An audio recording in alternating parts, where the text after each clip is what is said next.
व्यापार डामाडोल भएर आजभोलि एउटै मुर्गा फस्न सकेको छैन। 10,000 पैसा लाग्यो यत्रो वर्ष भइसक्यो आज त जसरी पनि उठाउने हो। कहाँबाट आइपुग्यो यो ज्यान बचा भइरहे। कहाँसम्म भाग्दो रहेछस् बाउ बाजे र जिजु बाजेको बिहे देखाइदिन्छु।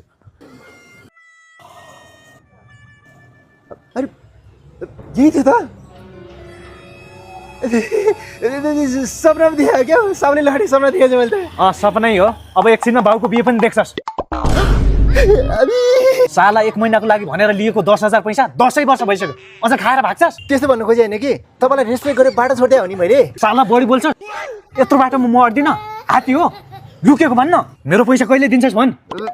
बिस्तारै दिइरहेको छु त महिनाको 150 गरेर दिइरहेको छु त नि। साला 150 दिएर हुन्छ मलाई एकमुष्ट 10,000 चाहियो। दिन्छु के दिन्छु मैले नखाइ कति दुःख गरेर पैसा जम्मा गरिरहेको छु। पानी तिर्खा लाग्दा पानी खान छोडेर बियर खाइरहेको छु। घरमा बस्दा पैसा खर्च हुन्छ गर्लफ्रेन्ड घुम्न गइरहेको छु।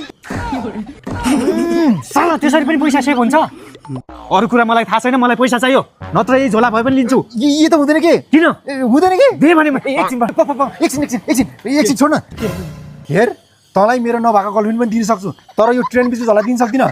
के हो सुनै चोरेर ल्याइस् के हो। सुन त होइन तर सुने बराबरको यो मौका यही हो केटा मौका यही हो। 10,000 पैसा अहिले असुल्नुपर्छ। ल केटा ध्यान दिएर सुन मलाई यो झोला दे 10,000 पैसा चुक्ता भयो। यो त दिन मिल्दैन अझ बढी बोल्छ हेले झोला पछि के चिज गर्न पाइँदैन है। ट्रेन बिचबाट मैले 5 टी सर्ट 3,000 दरले किनेर हालेको थिएँ त्यहाँ। गर्दिन आजदेखि तेरो मेरो सम्बन्ध खत्तम। मसले 5,000 गाडा लाग्यो। ठिकै छ जसरी ऋण तिर्ने थियो एउटा साउको ऋण तिर्यो। ट्रेन मिस त यहीँ रहेछ त यार एकछिन भित्र छिरेर जानु पर्यो। दामी कपडा पाउने रहेछ यार यहाँ त। साउजी तपाईँ त अघिको मान्छे जस्तो। हजुर छोडिदिने एउटाको कति पर्छ 500। पछि के चिज गर्न पाइँदैन है।